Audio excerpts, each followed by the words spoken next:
Right. You okay in the back? You're good. Whenever you're ready, Coach. All right. After evaluating the game Saturday, looking at the film, game was a very physical game, very hard-fought game. They played very well, have a good football team, give them all the credit. It was a game in which we didn't capitalize on opportunities which we had in the game and could have done it in all three phases. Didn't make the plays in which we needed to. And again, we have to put our guys, make sure we're getting them in the right position. We got to coach them, make sure they understand everything, and then we got to relax and don't try over-press and just make plays. I mean, we could have had some interceptions early in the game that could really change things. Had a fumble in the red zone and gave up a drive. I mean, those type of things. They were big momentum swings and had a great opportunity to come back right before the half. Miss a block. Don't have a chance for a touchdown, not have a chance for a field goal. Then come out and have a great drive. And drop one. Down there could have been a touchdown, but listen, them guys they're playing hard, working hard. Just have to relax and make the plays when we have the chances. And then we have a blocked field goal. I mean, it goes on, and we had opportunities in all three phases to make plays and do the things we need to do. And we have to get better. We have to keep making them, put our guys in position, reinforce the things they're doing well, make sure we're giving them the confidence to do the things they have to do, and let them play. And at the end of the day, it's what it gets down to, and you got to do it. So got a great opportunity this weekend now. Got to put it behind us, that game, get ready for #1 team in the country, Alabama. And they're an outstanding team. Of course, Nick's a tremendous coach. Got great players, coached well, playing well, doing everything there, and got to go on the road and play again. So, and like I say, you got to move on. You can't let one become two and let that progress. But we got to work this week and make the adjustments and make the corrections and get better. Questions? Our fourth row on the left, Andy. Hey, Andy. Why has it been so hard offensively for them to relax? Do they look comfortable in practice and it doesn't show in games? Or I don't think they're not relaxed. Just got to relax. Sometimes you want to try. When you're young and you got young guys in critical positions, that sometimes they just want to try too hard. I don't know. I mean, we talk to them every day, give them confidence. They do it in practice every day, and just got to relax and play. Front right, Travis, and then Brent. Hey, Coach. Jalen Milroe, I know a guy y'all recruited. Can you think back a little bit on what that recruitment was like and what attracted you to him? Very athletic, strong, has a strong arm, could throw the heck out of it, came to our camp. Great body, great competitor. I mean, did a heck of a job in camp. He was the guy we were recruiting at the time, and I'm trying to think how many years has he been there? This is class 21. It may have been Stowers in that group, and then they were all in camp. They were all in camp together. Yeah, and I was trying to just remember what year it was, but I know he was here. He's an outstanding athlete, and I believe Stowers had committed to us, I think, first. I think to that, and then he went to Alabama, I believe. But there's an outstanding player, athletic, strong, throw it a mile. I mean, hit what he throws at, very accurate that way, and then tremendous athlete. You feel like he was a guy that we were recruiting him? Oh, yeah, we were recruiting him. We were definitely recruiting. Stay on the right, Brent, and then to the left side. Any update on Max Johnson? No, we'll go day to day. Just, bang his hand. We'll evaluate him as he goes day to day. And then obviously Haynes would be the guy. Yeah, right now we'll get Haynes and Connor ready to play if there's something there. But if not, we'll have to wait and see if Max can. That's day to day. So we'll have to judge. He'll get as much reps as he can too. So in May, you sit up there and you urged reporters to check into Coach Saban's background, to Nick Saban's background, and say, what was the intent of that, and do you feel like it and that's over with. He and we're in great shape. We're great things, and we moved on. You had said at that point it was over. We've moved on. Yeah. So things are good now between y'all? We're in good shape. We're moved on. Front left, Zach. Jimbo over here on the left. Yes. When it comes particularly to offense, and it very well might piggyback off of what Andy asked, you talk about execution a lot. And your teams, obviously, in the past have been able to execute on offense. Why has it been so difficult for this particular team? Each person's different. Each group's different. Each personnel thing's different. And sometimes it's not always the same guy all the time. Guys take a turn. If one guy takes a turn and one guy takes a turn, and then all of a sudden, it can mess up a drive. And that's just the way football is. It's the ultimate team game. It takes all 11 at all times to play and do well. And we just have to keep working at it, making sure we get it and get them the confidence to be able to do it and go to play. Can youth be used as a factor in that? Youth is always a factor, but it's not. It doesn't matter. That's who you're playing. You know what I mean? And those guys are very talented. They're very good, and they do it well. And they do it most of the time on the field, all the time. Just occasionally at certain points, certain times, we're not haven't been perfect yet. It hadn't all clicked yet. And we have to keep working at it. We have to give them the confidence, and we have to give them the knowledge and educate them and coach them well to make sure they're in the right space, doing the right thing consistently in practice to allow them to go to the game. And listen, those guys are playing their tails off. It has nothing to do with want to or not wanting to, and they will get it. Front right, Cole, and then to the left, Ari. Jimbo, Lane Kiffin said at SEC Media Days that every single person that coaches underneath Nick Saban takes something away and implements it in their own program. You Well, do from remember everybody you what it was coach for under. you? Well, I've taken that from everybody I've coached under. Been under Bobby Bowden, Terry Bowden, Nick Saban, Les Miles. I mean, you learn from everybody you have. And, yeah, I mean, there's a lot of things you do, and you pick up from organizational transitions to knowledge of the game or how defenses are affiliated, how attack offense, how to practice schedule. I mean, everybody has their own way, and you learn from everybody. I mean, you learn from everybody. I learned from all the coaches I had. All of them were highly successful, and all national championship coaches that I've been fortunate. I've been very fortunate to be under Les, Bobby, Nick, all won national championships, and Terry Bowden, we won 20 in a row, his first 20 games at Auburn, after going to national playoffs and national semifinals there. So I've been around some successful people. So you learn a lot of things. And Nick's just a tremendous coach. Arguably, people say he's one of the best ever or the best ever. I mean, that kid could very well be. I mean, that's no doubt. There's a huge argument for that. But it's saying, and you pick up things you learn from organization to structure to offense to defense, and those things stick with you off and on. There's multiple things you learn from all of them, and learned a lot from Nick, a whole lot from Nick. He's a very, very good football coach. And then in 2020, you decided to move Anaya Smith to the backfield because you want to implement more of a run game option. With a guy like Devon A-Chain, who has been effective as a Well, we receiver, actually did it in 2019.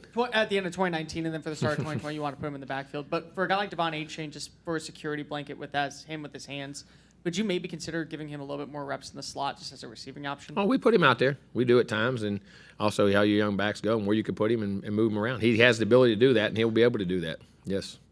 Go to the left, Ari, and then to the right, David. Hey, Coach. Hello. You just mentioned Connor's name.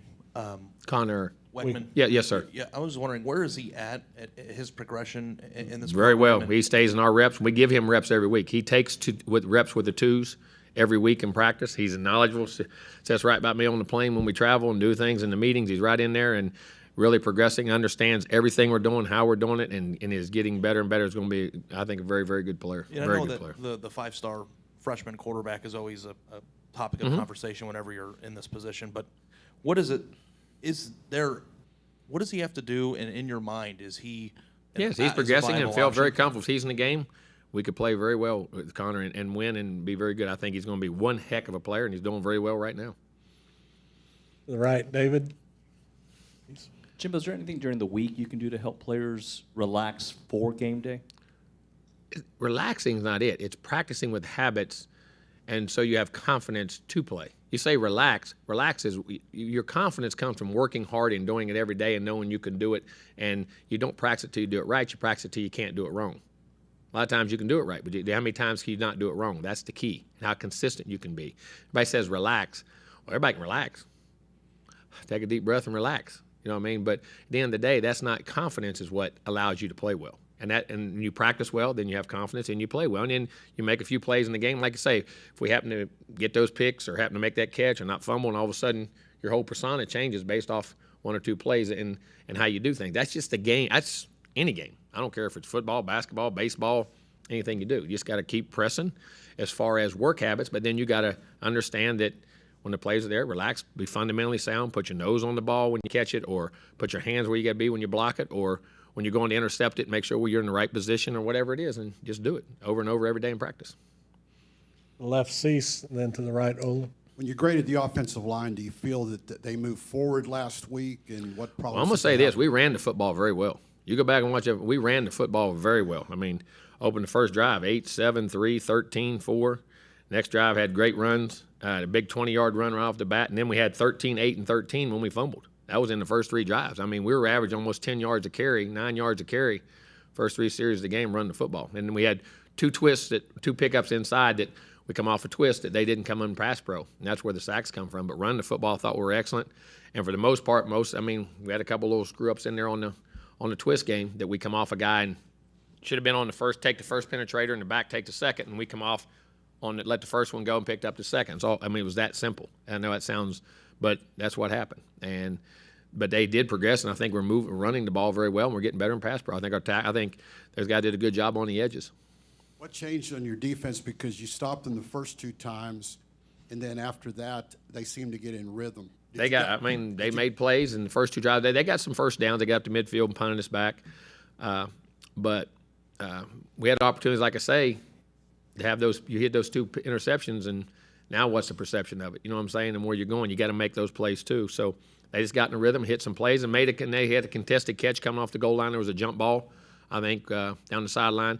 I think they only hit 2 or 3 balls really over 10 or 15 yards. A lot of short throws and catches and runs and what they did. But we just got out of rhythm, and they got some confidence. And they got a couple runs. They bounced the edges a couple times. We, as I said, we had the edge of control and tried to step in and make a play and give up the corner a little bit. And we got to fit it a little bit better from the secondary. And they just got in a roll, and they're a good team. Did you blitz much or basically stay 3-man? Or We blitzed a little, not a ton, but we brought some blitzes. Didn't stay 3 the whole time. It brought blitzes at times. Second row on right, Olin. Yeah, Jimbo. What is it that makes you so optimistic that the execution is coming and not? Because I know the guys in practice. I see them practicing. I see them do it. I see them just got to eventually just got to take it to the field. Been in the business long enough to watch have young players and had teams that done this before, and you just got to keep coaching them. And because I know the ability is there, their want to is there, their habits, their work habits, all the things. They're tremendous kids, and we have to do a good job of coaching and put it there. And just my time being in here and knowledge of doing it and done it for many years, and I believe in our players 100%. And well, do you still believe 100% in DJ and his defensive scheme? Sure do. Yes, sir. Go to the back behind the lights to the left, Tyler. Jimbo, are you able to draw on? Oh, I'm sorry. Okay, there you are. Back behind the lights.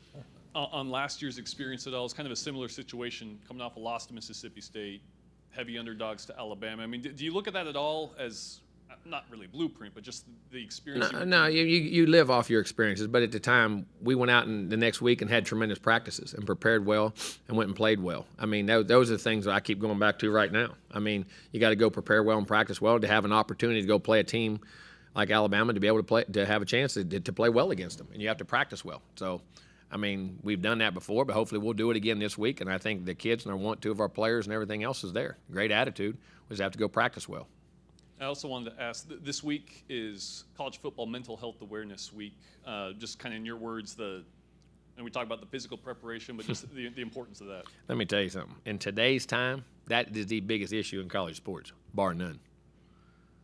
Because of the pressures that are put on these kids from social media, from media, it's just what they read, what's out there every day, what people say every day. It is you put yourself out there to be scrutinized, criticized, and those young kids get it. I mean, constantly. I mean, we as grown-ups, we accept it, we do it, but those kids get that each and every day. Think of it, your kids. You know what I'm saying? And it is a huge problem. It's a major problem. It's a major problem in our society, not just college football. But it is a major, major, major, major, major issue with what's going on. And when you say and do things, and because those kids, it matters, and they have families, and it matters, and it does hurt them. That's why we try to tell them, ignore it and stay off of it. That's why I wouldn't even have it. I mean, it's a big problem for those kids, and it's a lot more than maybe we even think and know. Go back behind the lights to the right, Coach Ben. Coach, do you have any update as to how Jalen's been doing? Who's that? Jalen Jones. I seem to be doing fine. Seems to be doing really fine. Do you have any? Is he still day to day? Yeah, he'll be day to day. And then, how much did him going out of the game play into y'all maybe dropping more back? Well, I'm gonna say this. I mean, it doesn't help when you lose one of your best players or the tremendous corner you have. I mean, it doesn't help in that. But again, that's football, and that happens, and you have plans for that, and you have contingencies, and you have other players you have to play, and they're good players. I mean, that's just part of the game. Sometimes those injuries help you, and sometimes they don't. Left, Rob. Howdy, Coach. Howdy. So after watching the film, how did you think Haynes played, and what did you see on the field goal block as well? I guess nothing. I guess it got blocked. I mean, guess it was a great jump. I don't know. We'll wait and see what we get back. We can't, we'll wait and see what we get back from from the league and what goes on there. And Haynes came in and led us straight down to a drive, made a great drive. Next drive was leading us again, and I thought, just unflirting, the ball went off a guy's hand. I mean, he wasn't trying to miss it, but I thought it was a pretty good throw. And the other one, he's throwing it out, and we make a pickup in a blitz. And what happens, instead of cutting through the thigh, we cut through the ankle. And when he did, he comes into Haynes, and Haynes, as he's throwing, he can't follow through and leaves the ball short. And the guy made a great tip and play. But his decision-making was good. Unfortunately, he had a couple breaks where the ball tipped the wrong way that he was doing the right things. One of them he left behind, the other one he threw pretty well. So, but that's part of it. But he came in and led well and took us down the drive. Took us down 2 touchdown drives, as a matter of fact. Front right, Cole, and then Brent, you'll wrap us up. Jimbo, it feels like with today's generation, keeping them off social media is a bigger challenge than. No, you're not going to, because that's where they're making NIL money. They're making things. That's all part of your world today. So with that in mind, with a game such as this, especially with the implications of last year, and then because of how this has been hyped up with the rivalry and everything that goes on, how do you get them prepared to at least understand that what they're reading on social media isn't going to dictate the outcome of the game? Well, because you say that every week. We deal with that every week. I mean, that's a process in which we talk about every week, and we call eliminate the clutter and eliminate people that aren't part of us inside. Because you know what's happening, we know what's happening. That's what you have to trust and believe in. And that's no offense to anybody else or anybody out there. It's a world we live in. And then they want to have a joyous time and get off social media. But you're not going to. That's just the world where they live in and the way they have today, and it's unfortunate, really. And then if there was any indication of what Max couldn't go, is there an opportunity for maybe Connor to even compete for the starting job on Saturday? They'll compete every day. The best player will play. Connor can play. We can put him in right now. I mean, he would be very comfortable. Yes, he'll have a great week of practice, hopefully, and play and be ready to play. He prepares every week just like that.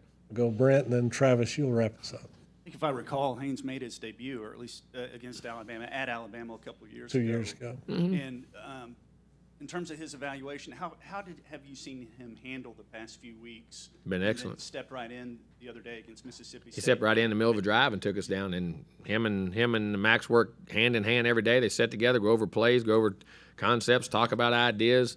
Very active in the meetings, very open in the meetings, helping Max. Hey, I see this. I mean, coming off to the field, he's a tremendous human being. Handled the situation as well as any human can ever be expected to, and actually was a benefit and a help to Max on the information and things that are going on. You said Max day to day. Do you anticipate Haynes starting Saturday night? I don't know. We'll go day to day. Go to your left there, Travis. You wrap us up. What do you want me to do? Call Nick and tell him? I mean, guys, come on, man. Go ahead, Travis. Yeah, Coach. With their 2 quarterbacks, I'm assuming y'all are scheming for either one to go, Bryce or Jalen. Well, you said we were, so I was just. Are you? Yeah, I guess we are. Yeah, we'll look at what both does and play. Yes. And how does that? I thought you said we were. I was waiting for the question. My bad. And then how does that differ between the 2 guys? Well, you got to study more. I've watched their games, and I'll study more of that as a breakdown, and I'll ask our defensive staff if they're doing anything different. When you really evaluate the game, they're breaking it down in detail, and I'll ask them, where they're going, and I'll reevaluate that later in the week as we're doing some other things. But I mean, he took them down to 14-0 when he was in the game, and went to 28, and then they ended up breaking the runs, and he still. They had a run down there to get it down there, and then went to 28, and then it got back 28-23, and he broke that long run. It was 3rd and 15, and then he broke a 60-some yard run down to like the 3 or 4. Then they got in, and then they broke 2 other runs. So I mean, he played probably from the middle of the second quarter. Would that be right? I'm gauging. I think about the middle of the second quarter on. So he done very well. He did it on the road and against a tough opponent. All right, Coach. Thanks for your time. Thank you.